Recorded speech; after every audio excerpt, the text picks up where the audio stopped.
So, you guys ever had to go through like a panel gate and a gate and a hot wire fence and the front gate, and you just thought, well, that's inconvenient. I'd have just cut my fence over here so I can just drive down the road. Just put in a simple little stretch gate or something. And then come over here and you cut that, and you realize the bank's actually pretty steep. So you think, well, I've got a backhoe. I'll grab that and dig this out and make myself a little ramp. But then you think, well, I'm going to build a house here anyway, so might as well make this an actual gate. And then you get to digging on it, you think, well, I should put in a retaining wall right here, because this is like a 3-foot drop off.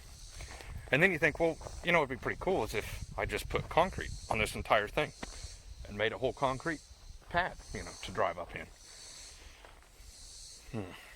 All of a sudden, a project that was going to take 5 minutes is taking 3 days and about 20 hours of backhoe work, and I'm going to have to call and get a quote on concrete.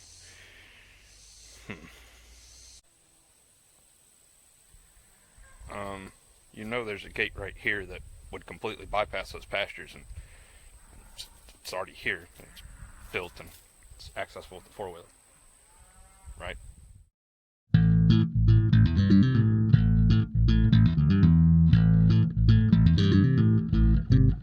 This is essentially where the entrance into where my house is going to be. It's going to be back over there, and this is where that gate is going to end up. So having the cows where they are right now, it's inconvenient to have to kind of drive through them to get over to the back where I'm digging the pond. So this weekend, one of the things I want to do is start thinking about this gate, and I may go ahead and just cut a like a stretch gate right in here. That way I can just ride around here and get right in there. Now you can see how grown up all this is. I'm sure there's poison ivy in there. So if I'm going to do that, I need to at least get in here and with the tractor and bush hog all this down. So we'll do that tomorrow. And then I'm probably going to need to get in here with the backhoe and dig out some of these trees and stuff so we can bring it up. It's easy to get here from where it's at. So anyway, here for just a little bit, I'm just going to sit here and plot out kind of where this gate's going to go. And it will be a recessed gate, so, you know, it'll kind of angle back that way and angle back across here. And then the gate will actually be probably 10, 15 feet, maybe even 20 feet, something like that, inside, you know, past where the fence is at now. And that's where the actual gate will end up. Alright, so you guys see where that little pink thing is? That's the fence. Of course, this is nasty. I'm about 25 feet away from the fence right now. I brought out my 100-foot measuring tape and snapped a line on that real quick. So what we're going to do is we're going to go about 45 degrees that way, which hits right about where that T-post is there. And then we'll go 45 degrees that way, which hits right where that kind of clump of trees is. So I'm going to need to clear all of this crap out of my way. And over here, I've got locust trees that need to get gone. So I think, since my chainsaw is still broke, piece of junk, it's not a bad saw, but I bought a cheap starter for it, so now it doesn't work. I'm irritated about it. I still haven't sold it. I'm still debating on fixing it, but I don't know. I'm irritated. I think I'm just going to go buy a new one. Anyway, for trees this size, I can take them out with the backhoe. So I think what I'm going to do is we're going to cut the fence right here.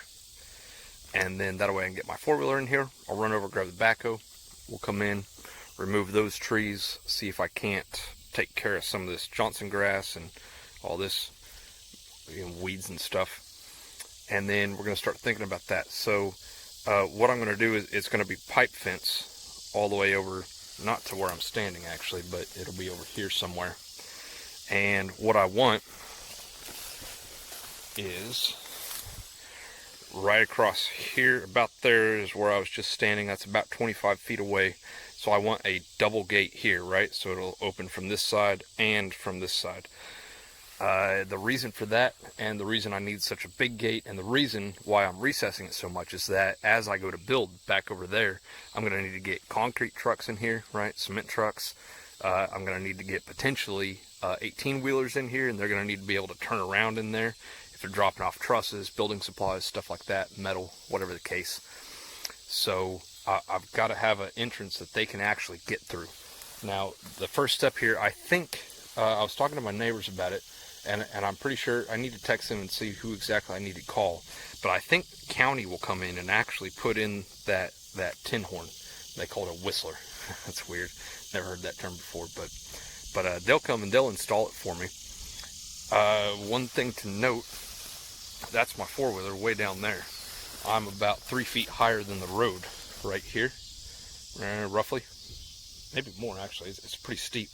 So once I get this fence kind of cut out of my way and pushed, kind of back that way, and this tree also is in the way, it's going to have to come down, as well as this big clump of trees. But I'm going to need to slope this, right? I'm going to need to kind of grade it back towards that way.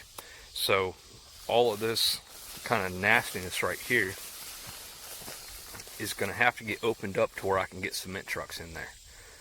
Right now, that's not even a possibility. So I think I'm going to pause on the pond for just a little bit, and we're going to see if I can at least get this gate kind of set up. And even if I don't actually get the gates installed, I want to at least get to where, it's close. I want to kind of rough it in, if that makes sense.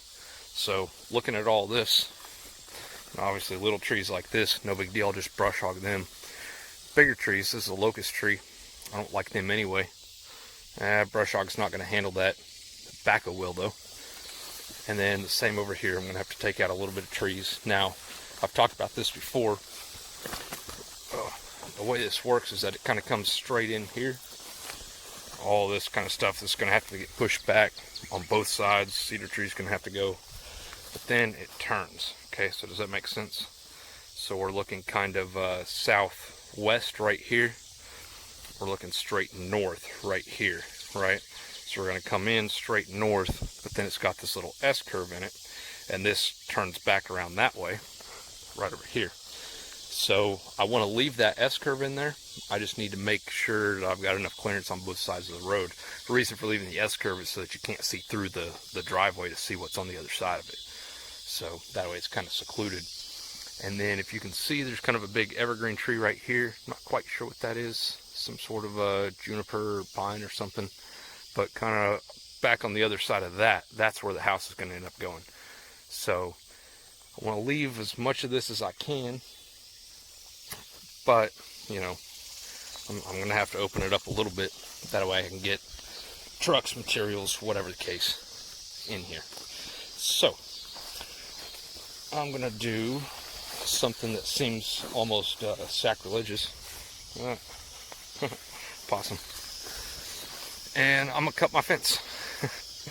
So I'll leave the top strand of barbed wire, and I can just ride underneath of that. So what we have here on this particular fence, these things, by the way, ooh, try to focus, don't touch them, they sting.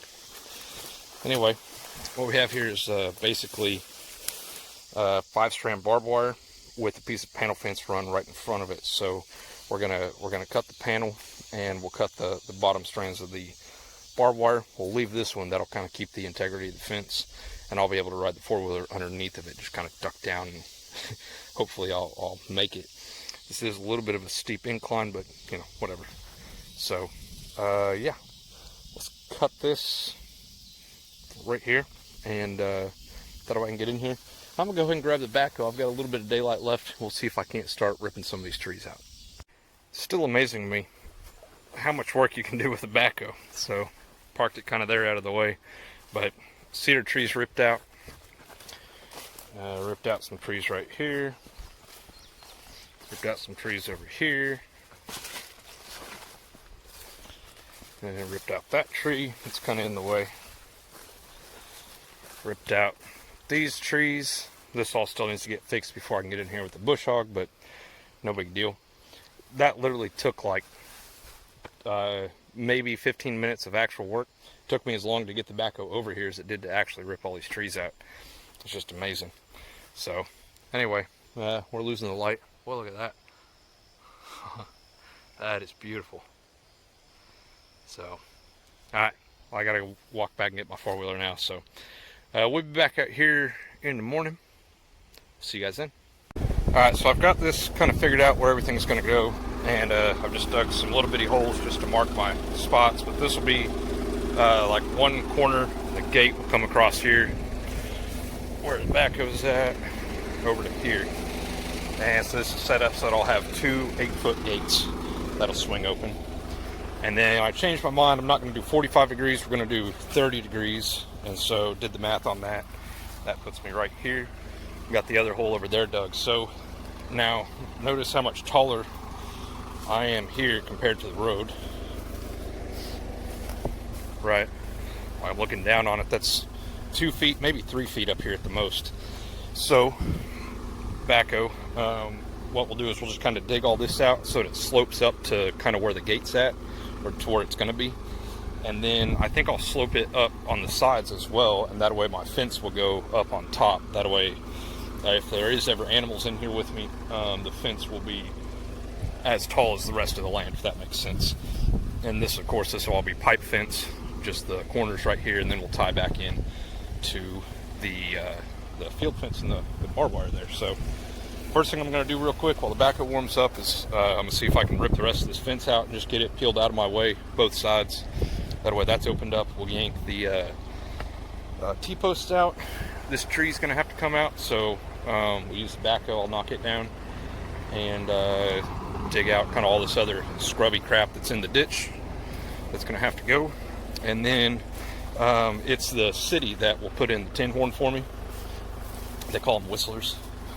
I've never heard that before, but I can't get a hold of them right now, so I swung by their office, and they're closed to the public right now because of COVID, so that's annoying.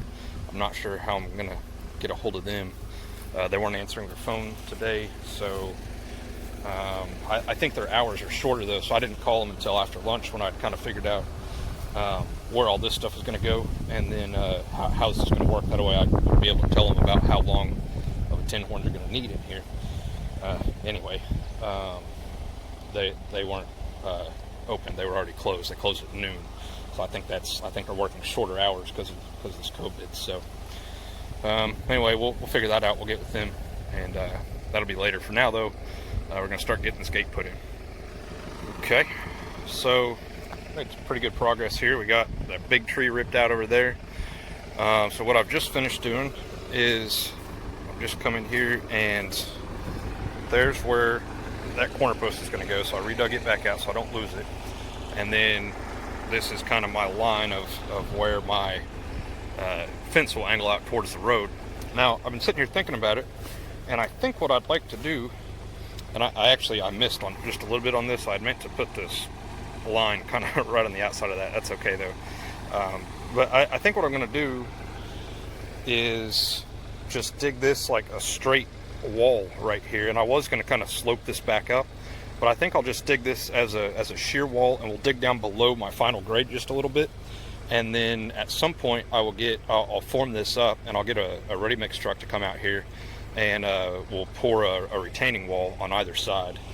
I think that'll be cool. So that's probably the best way to do that, and of course it'll slope up to ground level, and so the retaining wall will be such that it's maybe 6 inches above ground level over here, and then of course flat all the way out there to the road. And I'll probably turn it at the fence right here just a little bit to give it kind of a wing. And then once I've got my gravel and stuff in here, that'll be good. It'll help keep the gravel in here, and I think that'll be nice. So since this is permanent gate, the way I'm building this, it's going to be the entrance to my home someday.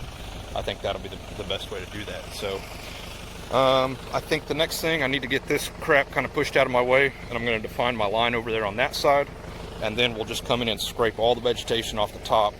So, and what I'm getting is basically like this. So I mean, it's got dirt in it, but it's not really good fill material because it's mostly roots and grass and crap like that. So we'll get all that scraped up first, and you can see I've got some of that piled off over there, and we'll get it all out of my way, and then I'll actually come in here and start whenever this is nice, when it's actually just good solid dirt, good fill dirt. we'll cut this kind of the top of this hill off. We'll level all this out, and then I've got some big holes back over this way that I'll fill in with that fill dirt. That took a pretty long time actually to get all this kind of vegetation, trees and crap scraped out of there. That stuff's real hard to dig. You pile it all up, and it's hard to scoop it back out of there with the loader, because it all wants to kind of stay connected together. So you'll get some kind of scooped up that'll be hanging off the edge of the bucket, and then it'll kind of pull itself back out. So you can only kind of get half a scoop at a time. You're better off to just push it. This is where a bulldozer would have been really nice. I've still got some, this is what I'm talking about, where it's all connected with the vines and stuff like that. It's hard to dig, so I've got it pretty good now. And what we're going to do is, first thing is, since I've decided I want to do like a concrete retaining wall along my little line here, I think I'm going to dig this down to a little bit below road depth there, kind of to the bottom of the bar ditch, all the way back, and of course it'll slope up as we go up until I get back to this level. I've kind of lost my holes, but I'm pretty sure I kind of know where I'm going. Anyway, so we'll do that. That way I have a nice clean wall along that back side. And of course, by the time I can actually get a concrete truck out here, it'll probably be a week or two, but it will probably rain and probably be falling apart anyway. But this clay holds together pretty well. Same thing on this side, we'll dig that out. And then what I'm going to do is actually basically backfill the rest of my bar ditch. That way, once I get all this cut, I'll have it all piled up, and I'll want to scoop from this side to get it all loaded up and carry it off, that way to get it actually out of my way.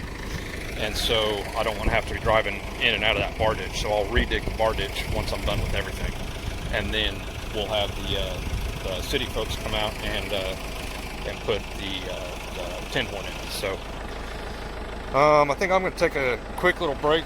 I've been at it for several hours now, and I'm thirsty, so I'm going to go grab some water, and then we'll come back out. And I want to at least get my retaining wall kind of pits dug, and then hopefully I can get started on this. Tomorrow we'll finish this up, the dirt work, hopefully.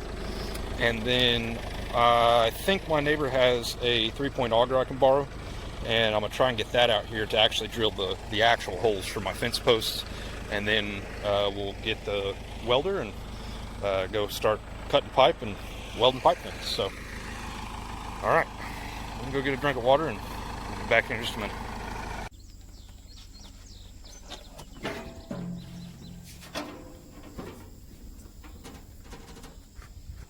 So I was just thinking about it. I put 5 gallons of diesel in this morning before I started. I'll go ahead and put another 5 in it real quick, because I've been running quite a bit, mostly up, kind of at speed, revved up, that is. And I was thinking, as I was filling this can up just a minute ago, that, man, it's like burning quite a bit of diesel in here today. Then I got to thinking about it on my way back over here, and I bought that diesel at less than $1 a gallon. I've been out here for, I've probably been running it for probably 6 to 8 hours today. I've got more left to do, but at this point I've got like just call it 7 hours of backhoe work for less than $10. That's pretty cool. So now, of course, I had to buy the backhoe. At this point I've got about $5,000 in it with all the repairs that I've made. It's going to be a little bit more. Hydraulic pump, I think I'm just going to replace it. I need to figure out that line. I hate these new age gas cans. So, yeah, that's a lot of expense. And then if you think about, I'm going to be able to dig my own pond. I'm going to be able to prep the pad for my house. I'm going to be able to fix my creek crossing. So if I was to hire that out, right, if I hire somebody with a backhoe to come out here and do this, at this point I'd be at least $600, $700, probably, $100 an hour to get a backhoe and an operator out here. So, when you start to look at it like that, and then, if you consider the probably 10 or 15 hours that I've put into the pond already, and probably 30 or 40 hours it's going to take to get that prepped. And granted, there's better equipment. If you hire somebody, they might come out and also have a dozer, and it'll be able to go faster. But you start doing that math and you realize that, you know, if my time every day is worth $100 when I'm running this backhoe out here, it starts to pay for itself pretty quickly. So especially buying it the way I did, you know, around five grand in the backhoe at this point, that's super cheap for a backhoe. So all things considered, I think I'm actually doing pretty good. So keep using it, just keep kind of remaking my investment there. And every time I'm in this thing, I'm saving myself money. So pretty cool. So it's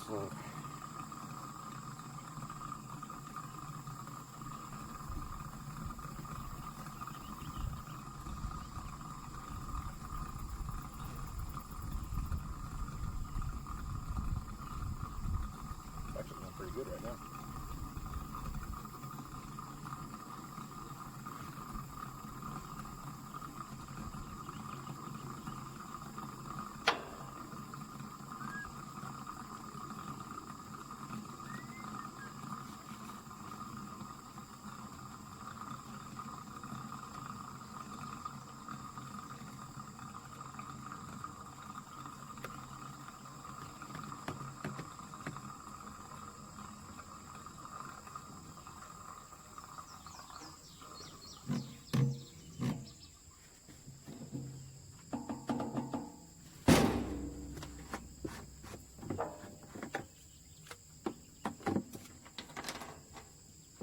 I do like this feature of this gas can though.